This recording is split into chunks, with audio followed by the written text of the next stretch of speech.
जय हिंद दोस्तों। आज हम लोग मराठा साम्राज्य के बारे में पढ़ेंगे और मराठा साम्राज्य का ये सेकंड वीडियो है। यदि आप लोग पहला वाला वीडियो नहीं देखे हैं तो डिस्क्रिप्शन में लिंक दिया हुआ है, आप लोग जा करके देख सकते हैं। और पहला वाला वीडियो देखिएगा तो ही आप लोगों को सेकंड वीडियो अच्छी तरीके से समझ में आएगा। और मराठा साम्राज्य जो है ये हम पहले ही बता चुके हैं आप लोगों को कि ये इसका जो वीडियो ये 3 पार्ट में आएगा। ठीक है, तो शुरुआत करते हैं। तो पहला जो वीडियो में हम आप लोगों को बताए थे थोड़ा सा हम रिपीट कर देते हैं ताकि आप लोगों को समझने में आसानी हो जाए। देखिए बेसिक चीज़ों के बारे में पढ़े थे।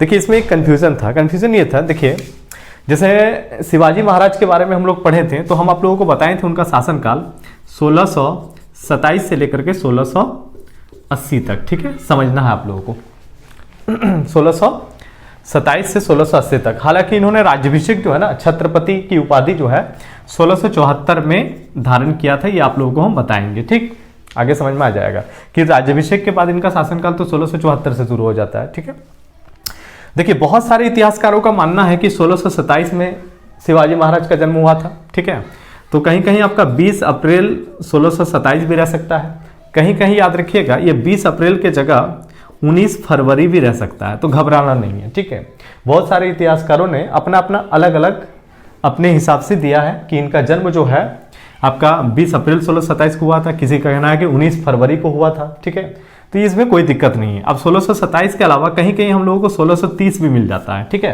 कि इनका शासनकाल कितना, तो 1630। तो ये दोनों ही आप लोगों को याद रखना, 1627 और 1630 दोनों आप लोगों को याद रखना है। इसमें ज्यादा घबराने का जरूरत नहीं है। ठीक है, तो पिछला वीडियो में हम लोग पढ़े थे शासनकाल जो है ये 1627 हो सकता है, 1630 दोनों ही आप लोगों को याद रखना है। ठीक है, और याद रखिएगा 19 फरवरी जो हम आपको बता रहे हैं, ठीक है, ये 19 फरवरी भी कहीं कहीं रहता है। ठीक है, 20 अप्रैल भी रहता है, तो 19 फरवरी को आप लोग याद रखिएगा। ठीक, देखिए शासनकाल हम आपको बता दिए थे। शिवाजी जो है, शिवाजी महाराज इनका जन्म जो है आपका पूना के उत्तर में स्थित जुन्नार नगर के सामने शिवनेर नामक स्थान पर हुआ था। इनके पिता का नाम शाहजी भोसले बताए थे, माता का नाम जीजाबाई बताए थे, गुरु संरक्षक कोंडदेव, इनका गुरु रामदास बताए थे, है ना। और किले के बारे में बताए थे कि पहला किला तोरण का किला 1646 में इन्होंने अधिकार किया था। तोरण के किले पर राजधानी रायगढ़ को बनाया था। और याद रखिएगा 1648 से लेकर के 1655 तक शिवाजी महाराज ने अपने हर गतिविधि को रोक दिया था, क्योंकि इनके पिता शाहजी को बंदी बना लिया गया था। मुगल के साथ पहली बार मुकाबला संघर्ष बोल सकते हैं कि आमना सामना हुआ था 1657 में।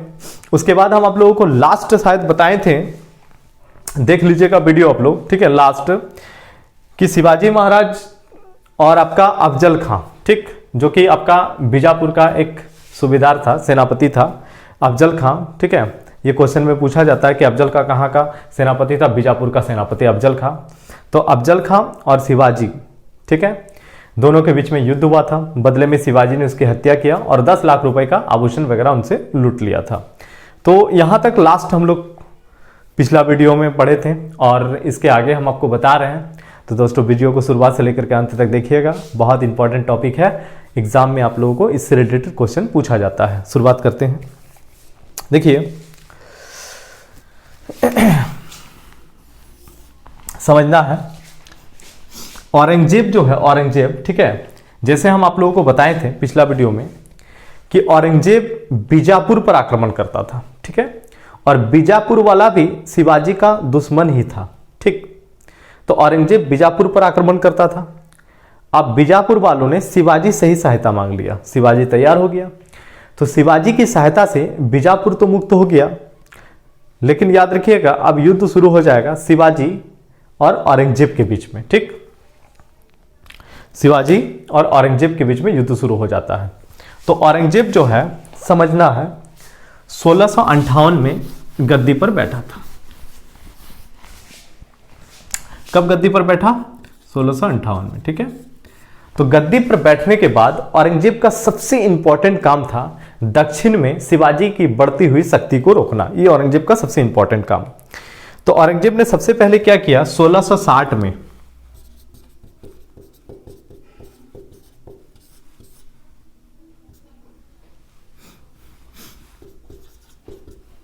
ये औरंगजेब का शासनकाल है। ठीक है, आगे हम लोग पढ़ेंगे इसके विषय में। देखिए औरंगजेब गद्दी पर बैठ जाता है 1658 में। ठीक, और गद्दी पर बैठने के बाद सबसे ज़्यादा दिक्कत क्या था इसके लिए कि शिवाजी महाराज जो है बहुत तेजी से बढ़ रहे थे, उनको रोकना। ठीक है, तो ये गद्दी पर बैठे 1658 में, और इसका सबसे इंपॉर्टेंट काम क्या, तो दक्षिण में शिवाजी महाराज की बढ़ती हुई शक्ति को रोकना। तो सबसे पहले इन्होंने 1660 में अपने मामा को भेजा। ठीक है, और औरंगजेब के मामा का नाम था शाइस्ता खां, शाइस्ता खां या खान भी रहता है कहीं कहीं। तो 1658 में हम आपको बताएं कि गद्दी पर बैठा, और 1660 में किसको भेजता है, तो शाइस्ता खां को भेजता है। ठीक है, ये औरंगजेब का मामा है। देखिए इनको भेजा, अभी शाइस्ता खां गया, बीजापुर से सहयोग लिया, क्योंकि बीजापुर वाला शिवाजी का विरोधी था, तो उनसे सहयोग लिया और 2 किला पर कब्जा किया था, एक आपका चाकन और दूसरा आपका कल्याण। ठीक है, ये 2 किला पर कब्जा कर लिया। इसके बाद शिवाजी महाराज क्या करता है, 1663 में ये शाइस्ता खां जहां ठहरा था उसके शिविर पर आक्रमण करता है।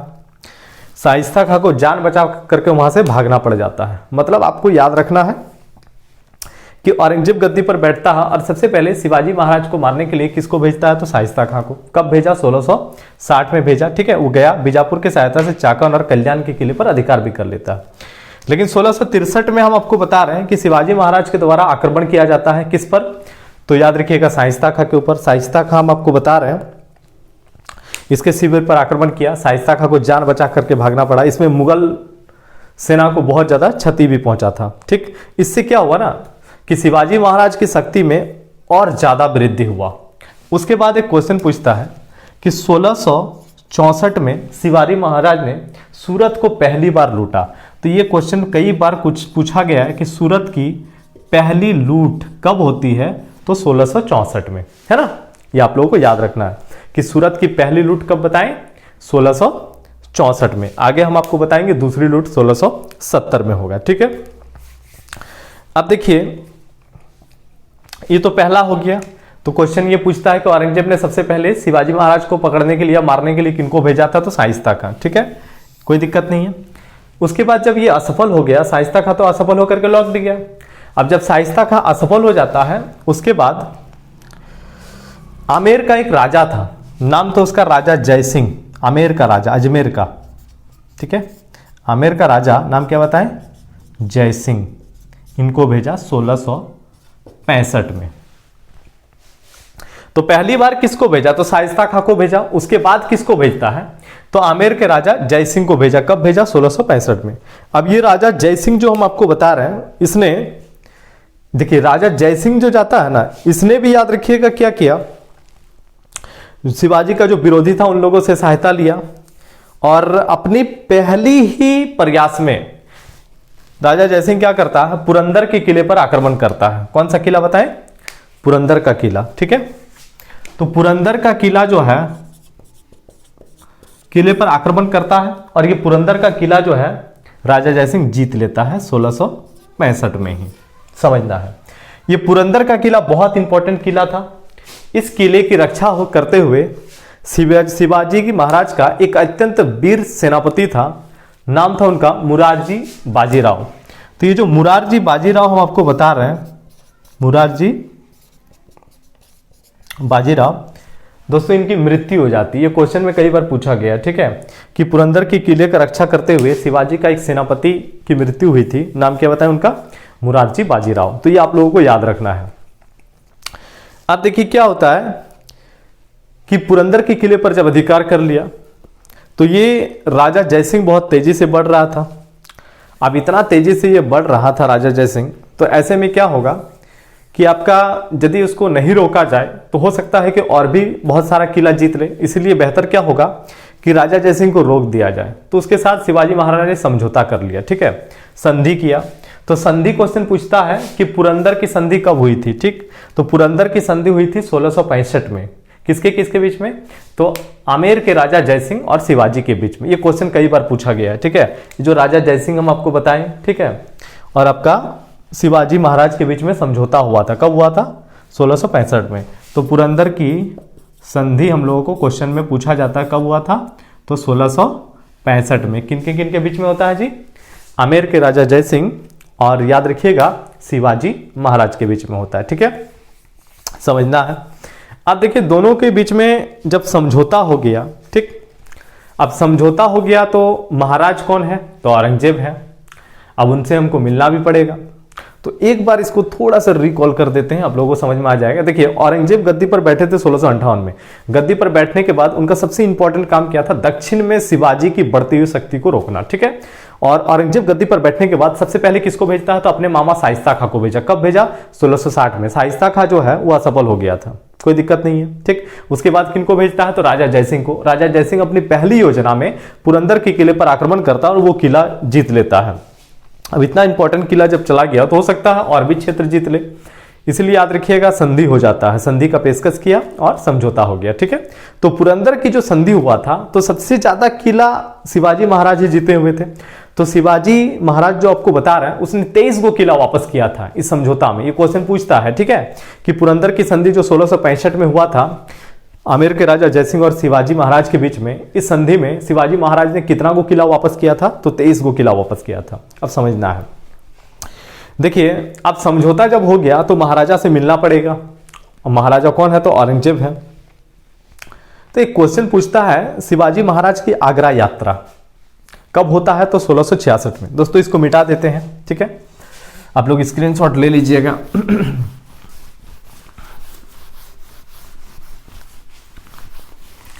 क्वेश्चन पूछा जाता है शिवाजी महाराज की आगरा यात्रा, आगरा यात्रा कब होता है, तो 1666 में। शिवाजी महाराज अपने पूर्ण आश्वासन प्राप्त कर आगरा दरबार में औरंगजेब से मिलने के लिए तैयार होता है और 1666 में अपने पुत्र संभाजी को और आपका 4000 मराठा सैनिकों के साथ मुगल दरबार में पहुंचते हैं ये। ठीक है, तो क्वेश्चन ये पूछा जाता है कि शिवाजी महाराज जो है आगरा कब गए थे औरंगजेब से मिलने के लिए, तो 1666 में गए थे। ठीक, अपने पुत्र संभाजी को लेकर के गए थे। जब शिवाजी महाराज औरंगजेब के दरबार में पहुंचे तो उनके दरबार में इनका उचित सम्मान नहीं हुआ। ठीक है, उचित जब सम्मान नहीं हुआ तो भरे दरबार में शिवाजी महाराज ने औरंगजेब को बोला कि मेरा उचित सम्मान नहीं किया गया है, मेरे साथ विश्वासघात किया गया है। ठीक है, तो ऐसे में औरंगजेब क्या करता है, इन दोनों को कैद कर लेता है, शिवाजी महाराज को और उनके पुत्र संभाजी को कैद कर लिया। ठीक है, और जयपुर के भवन में कैद करके रख लेता है। कहा जाता है कि दोनों छिप करके वहां से भाग गए। उसके बाद कुछ दिन के बाद शिवाजी महाराज एक पत्र लिखते हैं, ठीक है, औरंगजेब को, और पत्र में बोलते हैं कि यदि मान लीजिए कि जो कुछ भी हुआ था गलतियां, या यदि वो सब भुला गए हैं या फिर क्षमा कर दिए हैं, तो फिर हम अपने पुत्र संभाजी को दोबारा मुगल सेवा में भेजेंगे। ठीक, इस पत्र को औरंगजेब स्वीकार करता है और शिवाजी जो है इनको राजा की उपाधि देता है। तो क्वेश्चन पूछा जाता है कि शिवाजी जो है इनको राजा की उपाधि 1667 में दिया था औरंगजेब ने। कब दिया था, 1667 में। तो इसमें देखिए याद किया रखना है कि शिवाजी महाराज आगरा कब गए थे, तो 1666 में। औरंगजेब से मिले कब, 1666 में। वहां से भागे कब थे, 1666 में। ठीक है, शिवाजी जो बता रहे हैं इनको राजा की उपाधि किसने दिया था, औरंगजेब ने। कब दिया था, 1667 में दिया था। कोई दिक्कत नहीं है, यहां तक आपको याद रहना चाहिए। ठीक, तो ये हो गया आगरा यात्रा। अब देखिए 1667 से लेकर के 1670 तक, ठीक है, शिवाजी महाराज ने अपना पूरा का पूरा ध्यान जो है ना प्रशासन में लगाया, अपने प्रशासन की देखरेख में। इनके बाद देखिए 1670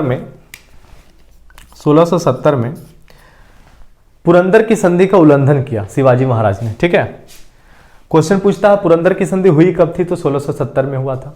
किसके 1665 में हुआ था, सॉरी, किसके बीच में हुआ था, तो शिवाजी महाराज और औरंगजेब की आपका राजा जयसिंह के बीच में हुआ था। ठीक, क्वेश्चन पूछा जाता है कि इस संधि का उल्लंघन किसने किया था, शिवाजी महाराज ने किया था। कब किया था, 1670 में किया था। क्या उल्लंघन किया, तो जितना किला वापस किया था ना उससे ज्यादा किला 1670 में जीत लिया। जैसा कि हम आपको बताए थे 23 वो किला वापस किया था पुरंदर की संधि में, उससे ज्यादा किला जीत लेता है। ठीक है, तो क्वेश्चन पूछा जाता है कि पुरंदर की संधि कब हुई थी, तो 1665 में। ठीक है, किनके बीच में हुआ था, तो शिवाजी महाराज और आमेर के राजा जयसिंह के बीच में हुआ था। ठीक, अब इस संधि का उल्लंघन कब किया गया? 1670 में शिवाजी महाराज ने किया। और याद रखिएगा 1670 में उससे ज्यादा किला जीत लेता है, ठीक है। तो इस समय याद रखिएगा शिवाजी ने सूरत को दूसरी बार लूटा था। तो क्वेश्चन पूछता है कि सूरत की पहली लूट कब हुई थी? तो अभी अभी आपको बताएं 1664 में, और सूरत की दूसरी लूट यदि आपको पूछा जाता है तो याद रखिएगा 1670 में हो जाता है। ये कई बार हम लोगों को क्वेश्चन पूछा गया है, ठीक है। अब देखिए 1670 से लेकर के 74 तक जितना भी मुगल आक्रमण हुआ सब में शिवाजी महाराज को सफलता मिलता है, ठीक। इसके बाद उन्होंने कई क्षेत्र पर अधिकार किया, जैसे सलेहर, मुलहर, जवाहर, रामनगर, बहुत सारा क्षेत्र आ जाता है, इन सब क्षेत्रों पर अधिकार किया। इसके बाद जो है इन्होंने 1674 में अपना राज्याभिषेक कराया। एक क्वेश्चन पूछा जाता है कि शिवाजी महाराज जो बता रहे हैं उसने अपना राज्याभिषेक कब करवाया और आपका छत्रपति की उपाधि कब धारण किया? तो 1674 में ये क्वेश्चन पूछा जाता है, ठीक है। ये आप लोगों को याद रखना है कि शिवाजी महाराज जो है इन्होंने छत्रपति की उपाधि कब धारण किया? तो 1674 में धारण किया था। कोई दिक्कत नहीं है। तो यहां तक तो आप लोगों को समझ में आ गया। इसके बाद हम लोग उत्तराधिकारी के बारे में पढ़ेंगे, ठीक है, समझ में आ जाएगा आगे। देखिए तो शिवाजी महाराज हम आपको बताएं उनका शासनकाल 1627 से 80, कहीं कहीं 1630 से 80 भी दिया हुआ रहता है, घबराना नहीं है, ठीक है। पिता का नाम क्या बताएं? तो शाहजी। माता का नाम जीजाबाई। गुरु संरक्षक कौन थे? कोंडदेव। सिर्फ गुरु यदि हम लोग को पूछा जाए तो रामदास का नाम आता है, आध्यात्मिक गुरु थे, ठीक है। विवाह कब किया था? 1640 में। पहली पत्नी साईबाई निबलांकर, दूसरी पत्नी का नाम क्या बताएं? तो सियोराबाई, ठीक है। याद रखिएगा शिवाजी महाराज जो बता रहे हैं इन्होंने अपना प्रारंभिक कार्यस्थल मावल प्रदेश से शुरू किया था, है ना। सिंहगढ़ के किले पर आक्रमण किया। पहला किला कौन सा किला? तोरण का किला। राजधानी रायगढ़। मुगल से पहली बार मुकाबला 1657 में हुआ था। उसके बाद हम आपको बताएं कि आपका बीजापुर का जो सेनापति था अफजल खां, उसके साथ मुकाबला 1659 में हुआ था। इन्होंने अफजल खां की हत्या कर दिया था, ठीक है। देखिए औरंगजेब गद्दी पर बैठता है 1658 में। गद्दी पर बैठने के बाद औरंगजेब का सबसे इंपॉर्टेंट काम दक्षिण में शिवाजी की बढ़ती हुई शक्ति को रोकना। और याद रखिएगा सबसे पहले किसको भेजा था? शाइस्ता खां को भेजा 1660 में। उसके बाद राजा जयसिंह को भेजा। राजा जयसिंह ने अपनी पहली योजना में पुरंदर के किले पर आक्रमण किया और एक किला जीत लेता है। इसके बाद समझौता हो जाता है शिवाजी और राजा जयसिंह के बीच में। पुरंदर की संधि कब होती है? तो 1665 में, ठीक है। और याद रखिएगा इस संधि में हम आपको बताएं कि शिवाजी महाराज ने 23 वो किला वापस किया था, ठीक, कोई दिक्कत नहीं है। उसके बाद 1666 में शिवाजी महाराज आगरा जाते हैं। आगरा यात्रा 1666 में औरंगजेब से मिलते हैं, ठीक है। फिर याद रखिएगा वहाँ कैद कर लिया जाता है, फिर भाग जाते हैं 1666 में। और बाद में एक पत्र लिखता है, ठीक है। पत्र में याद रखिएगा समझौता का बातचीत होता है। और हम आपको बताएं कि शिवाजी जो है इनको राजा की उपाधि कौन देता है? तो औरंगजेब 1667 में, है ना, कोई दिक्कत नहीं है। राज्याभिषेक कब करवाते हैं? तो 1674 में। छत्रपति की उपाधि कब धारण किया था? 1674 में, ठीक है। तो याद रखिएगा दोस्तों सूरत की पहली लूट 1674 और दूसरी लूट क्वेश्चन पूछा जाता है तो याद रखिएगा 1670 आ जाएगा। ये क्वेश्चन भी हम लोगों का कई बार पूछा गया है। आगे समझते हैं। तो अब हम लोग देखिए इनका उत्तराधिकारी में आ जाते हैं, ठीक है, कि उत्तराधिकारी कौन कौन थे, ठीक है। तो शिवाजी महाराज की जब उत्तराधिकारी का बात आता है तो सबसे पहले इनका एक पुत्र का नाम आता है संभाजी, ठीक है। देखिए शिवाजी महाराज की मृत्यु हो गई थी 1680 में, ठीक। इनका शासनकाल 1680 से लेकर के 1689। इसको समझना है दोस्तों आप लोगों को बढ़िया से कि शिवाजी महाराज के उत्तराधिकारी में सबसे पहला नाम किनका बताएं? तो संभाजी का। और संभाजी का शासनकाल हम आपको कितना बताएं? तो 1680 से लेकर के 89 तक बताएं। 1680 तक कितना बताएं? 89 तक। देखिए जो संभाजी हम आपको बता रहे हैं कि शुरुआत से अभिमानी, बिलासी और थोड़ा क्रोधी टाइप का आदमी था, ठीक है। इसीलिए शिवाजी महाराज ने इसको कैद करके रखा था, पन्हाला के किले में इनको कैद करके रखा था, ठीक है। अब शिवाजी महाराज की जब मृत्यु हो जाती है तो वो ये गद्दी पर आते हैं। गद्दी पर आने के लिए भी इसको काफी मशक्कत करना पड़ता है। 1680 में इन्होंने अपना राज्याभिषेक करवाया। एक क्वेश्चन कई बार पूछा जाता है गद्दी पर बैठने के बाद, संभाजी जो बता रहे हैं इन्होंने अपना पेशवा बनाया था नीलोपंत को। नीलोपंत जो बता रहे हैं इसको पेशवा बनाया था। देखिए पेशवा का मतलब होता है प्रधानमंत्री, ठीक है। तो इन्होंने अपना पेशवा किसको बनाया था? तो नीलोपंत को बनाया था। किसको बनाया था पेशवा? नीलोपंत को बनाया। और इनका जो सलाहकार था, जो कि एक आपका हिंदी और संस्कृत का विद्वान था, नाम था उनका कवि कलश। सलाहकार का नाम क्या बताएं? कवि कलश। ठीक है, सलाहकार कौन थे? तो कवि कलश। तो क्वेश्चन पूछा जाता है कि आपका संभाजी का पेशवा कौन था? तो नीलोपंत। इनका सलाहकार कौन था? तो कवि कलश। ये दोनों क्वेश्चन हम लोगों को पूछा गया है। अब देखिए, औरंगजेब के साथ इसका कोई लड़ाई वगैरह उस तरह का था नहीं, लेकिन याद रखिएगा औरंगजेब के एक बागी पुत्र को शरण दिया था, नाम था उनका अकबर द्वितीय। ठीक है, इसके चलते औरंगजेब के साथ भी इनको युद्ध करना पड़ा। 1685 में इसके साथ युद्ध होता है। 1689 में 89 में औरंगजेब इसको गिरफ्तार कर लेता है और इसकी हत्या कर देता है। ठीक है, तो उत्तराधिकारी में ज़्यादा कुछ नहीं, आपको बस इतना याद रखना है, शिवाजी महाराज के बाद गद्दी पर कौन आए थे? तो संभाजी। शासनकाल 80 से लेकर के 89 तक। इन्होंने भी अपना राज्याभिषेक कहाँ करवाया? तो रायगढ़ में ही करवाया था। जैसे शिवाजी महाराज की राजधानी रायगढ़, इनका भी राजधानी कहाँ हो जाएगा दोस्तों? तो रायगढ़ हो जाएगा, कोई दिक्कत नहीं है। तो आज हम लोग संभाजी तक पढ़े, और एक वीडियो आप लोगों को मिलेगा आगे, हम लोग राजा राम ताराबाई। ठीक है, मतलब एक वीडियो में आप लोगों का कंप्लीट हो जाएगा शिवाजी महाराज के बारे में, और पूरा मराठा साम्राज्य आप लोगों का कंप्लीट हो जाएगा। तो दोस्तों, यदि वीडियो आप लोगों को समझ में आ गया है तो वीडियो को लाइक कीजिएगा, शेयर कीजिएगा। तो मिलते हैं नेक्स्ट वीडियो में, पार्ट 3 में। और पहला वीडियो यदि नहीं देखे हैं तो डिस्क्रिप्शन में लिंक दिया हुआ है, आप लोग जरूर जाके देख लीजिएगा। और चैनल को यदि सब्सक्राइब नहीं किया तो सब्सक्राइब जरूर कर लीजिएगा। मिलते हैं दोस्तों, जय हिंद।